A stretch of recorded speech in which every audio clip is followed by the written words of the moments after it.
Oke, jadi setelah penetapan tersangka terhadap Panji Gumilang, ini informasinya memang ada penambahan tim kuasa hukum begitu. Dan kenapa butuh penambahan tim? Ini instruksinya awalnya seperti apa? Jadi penambahan kuasa hukum ini langsung diminta oleh Syekh Panji Gumilang. Pada saat kita pertemuan di Indramayu di Mahat Al Zaitun pada tanggal 25 Juli. 25 Juli yang lalu. Namun pada saat penandatanganan tersebut memang sudah dilakukan pemeriksaan yang pertama dalam tingkat penyelidikan dan masih berstatus saksi. Nah, setelah itu ditandatangani, ada memang pembagian tugas langsung secara lisan dari pihak klien kami bahwa untuk penanganan Syekh Panji Gumilang itu diserahkan kepada kita. Informasinya juga yang beredar, pihak kuasa hukum juga sempat ada menyebut kriminalisasi oleh klien Anda ya, oleh pihak Panji Gumilang. Ini sebenarnya apa yang ingin disampaikan kepada pihak kepolisian mungkin atau kepada masyarakat? Kami ingin menyatakan tidak pernah menyampaikan pendapat atau menyatakan ada kriminalisasi yang dilakukan. Tidak pernah, itu tidak pernah kami sampaikan. Ya. Kami justru sekarang ini sedang melakukan pendampingan dengan baik sesuai dengan aturan hukum. Dan untuk itu apapun yang menjadi putusan kita hormati, gitu kita hormati. Hanya pada saat berjalan beberapa waktu pemeriksaan kami memang merasa agak sedikit shock ya, di mana ada protokoler sampai kita pun terkadang agak bingung ya. Ini ada terjadi apa? Kapan? Tanggal 1 kemarin? Pada saat tanggal 1. Sebelumnya? Ya, sebelumnya tidak ada. Ya. Pemeriksaan yang pertama? Kami tidak ada di situ. Oke. Karena kami ada pemeriksaan setelah tanggal 25 Juli 2023. Hanya kami merasa agak shock saja.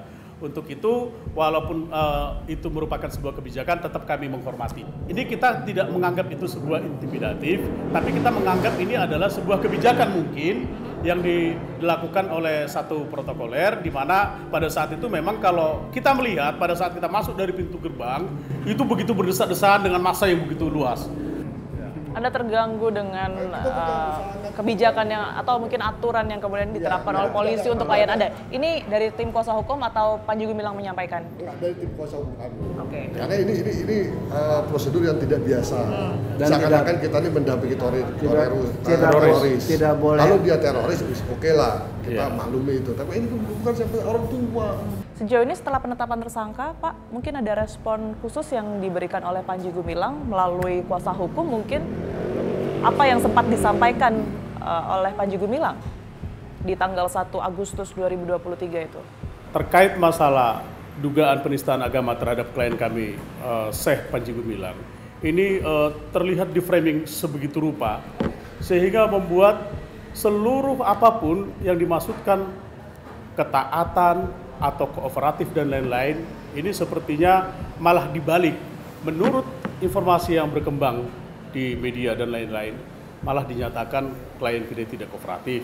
Padahal sesungguhnya berdasarkan surat panggilan yang disampaikan oleh Mabes Polri ini, kita justru tepat waktu dan sangat kooperatif. Setelah kuasa ini sampai kepada kita langsung menghadiri lebih kurang pukul 12.30 di Mabes Polri. Nah, untuk terkait proses yang sudah berjalan dalam pemeriksaan sampai akhirnya dari saksi dinaikkan menjadi tersangka dan akhirnya dilakukan penangkapan dan penahanan, maka tentu pada saat prosesi penahanan dilakukan pukul 2 ya, 2 dini hari tanggal 2 lebih kurang ya. Saat bersamaan itu juga sebenarnya kita sudah melakukan surat permohonan untuk tidak ditahan atau untuk dilakukan penangguhan dengan alasan karena usia beliau ini kan sudah tua. Namun di dalam faktanya itu di dalam pertimbangan kita serahkan kepada penyidik karena kita juga harus menghormati bahagian daripada keputusan daripada penyidik. Baik, terima kasih sebelumnya Pak Dodi, Pak Parisman, Pak Tendri sudah meluangkan waktunya untuk kami. Kita temukan fakta selanjutnya.